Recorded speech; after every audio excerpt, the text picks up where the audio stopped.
Hello, good afternoon dear students.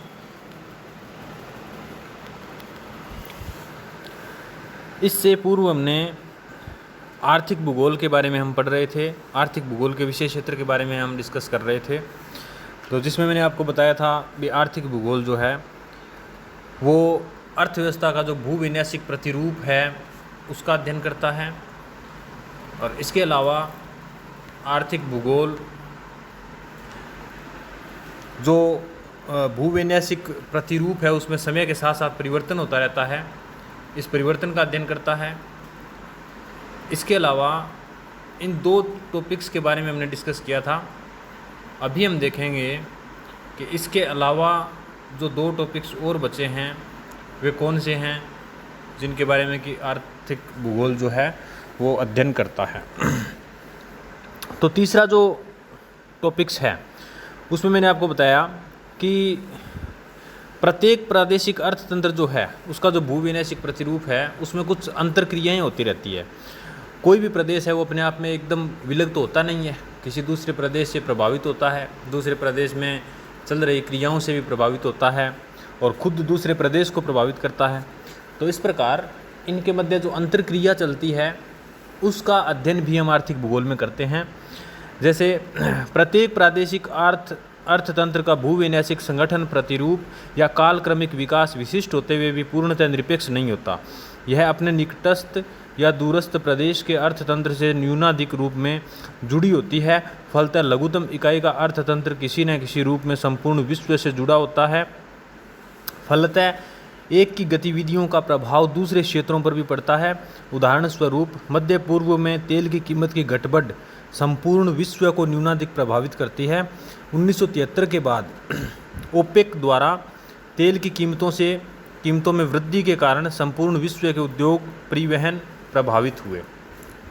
तो देखिए, कोई भी प्रदेश है वो अपने आप में, वैसे तो एक प्रदेश है वो विलग इकाई होता है, लेकिन एक्चुअली कोई भी प्रदेश दूसरे प्रदेश को प्रभावित करता रहता है और स्वयं भी दूसरे प्रदेशों से प्रभावित होता रहता है। जैसे हम इसे एक उदाहरण के रूप में ले सकते हैं कि जैसे हमारा राजस्थान राज्य है, तो राजस्थान दूसरे राज्यों से प्रभावित होता है, जैसे चाहे ट्रांसपोर्टेशन के जरिए हो या किसी अन्य माध्यम से भी परस्पर क्रियाएं होती रहती है। संचार के माध्यम से, ट्रांसपोर्टेशन के माध्यम से इनके मध्य क्रियाएं होती रहती है। और जो प्रोडक्शन होता है, जैसे कुछ चीज़ें राजस्थान में उत्पादित नहीं होती लेकिन वो पड़ोसी राज्यों से यहाँ पे आयात कर ली जाती है। इसी प्रकार राजस्थान में जो वस्तुएं होती है वो दूसरे राज्यों में भेज दी जाती है।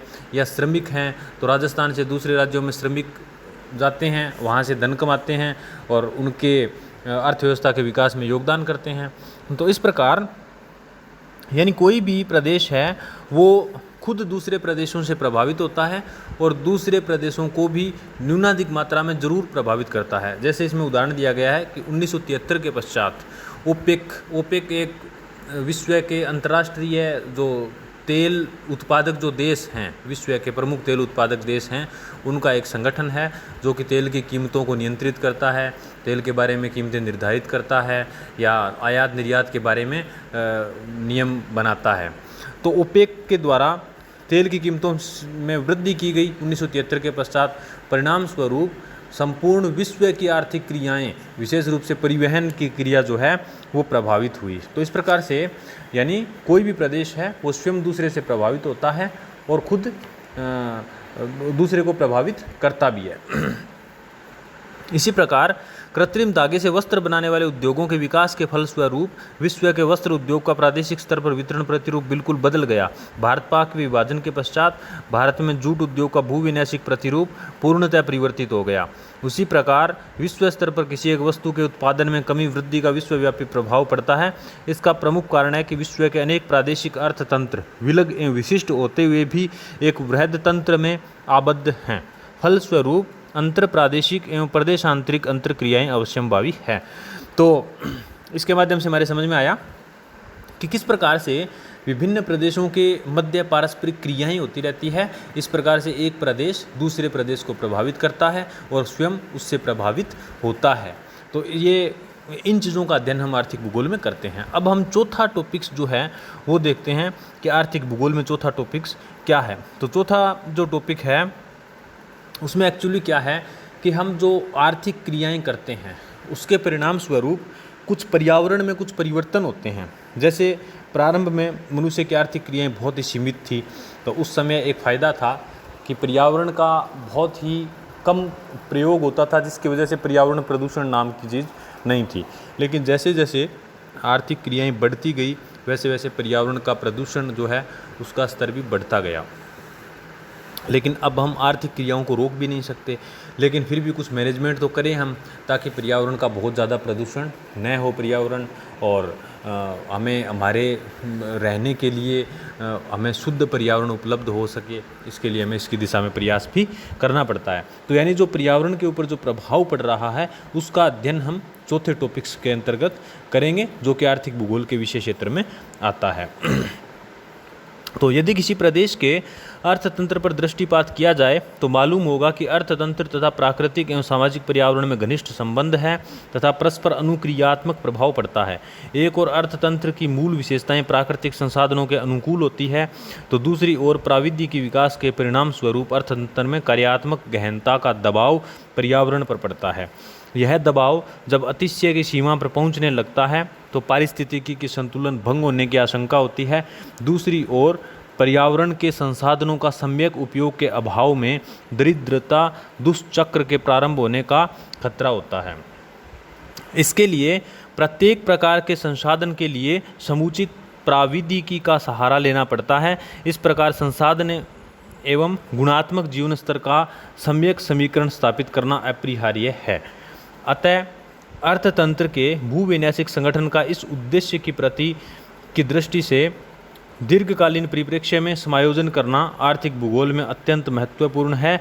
इसी उद्देश्य को केंद्र में रखकर रुडोल्फ वेटगेंस ने आर्थिक भूगोल की निम्न परिभाषा दी है कि आर्थिक भूगोल विभिन्न प्रदेशों में पृथ्वी के संसाधन तथा मनुष्य के आर्थिक कार्यों की अन्योन्य क्रिया का अध्ययन एवं विशेषतया तज्जनित सार्थक परिणामों के वितरण की व्याख्या करता है।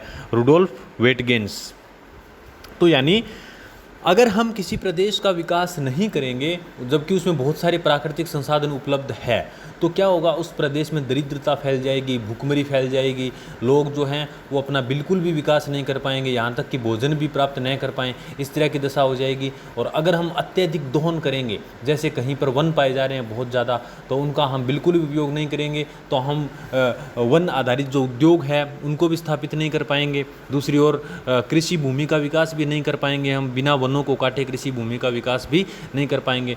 लेकिन अगर उनका हम बहुत ज़्यादा उपयोग करेंगे, जैसे हम सारे ही वनों को काट देंगे, तो फिर हमारे सामने ये समस्या आ जाएगी कि पर्यावरण प्रदूषित होने लगेगा और वनों के अभाव के कारण बहुत सारी समस्याएं उत्पन्न हो जाएगी, जैसे मृदा अपरदन है, वायु का प्रदूषण है, या इस प्रकार की और बहुत सारी समस्याएं उत्पन्न हो जाएगी। तो यानी हमें चाहिए कि हम विकास तो करें लेकिन इतना भी न करें जिससे कि प्राकृतिक संसाधनों का बहुत ज़्यादा दोहन हो रहा है और उससे पर्यावरण जो है वो अत्यधिक प्रभावित हो रहा है। ऐसा विकास भी हमें नहीं करना चाहिए। विकास करते समय हमें इन तत्वों को ध्यान में रखना चाहिए कि पर्यावरण को बहुत ज़्यादा क्षति न हो और हमारा विकास भी हो जाए, यानी हमारा भी काम चल जाए और प्रकृति में भी बहुत ज़्यादा उलटफेर न हो। तो इन चीज़ों का अध्ययन हम आर्थिक भूगोल में करते हैं। इस प्रकार से आर्थिक भूगोल का विषय क्षेत्र आज कंप्लीट हुआ। इसके पश्चात हम आगे देखेंगे आर्थिक भूगोल के विकास क्रम और इसमें जो प्रवृत्तियां हैं इसके बारे में देखेंगे। धन्यवाद।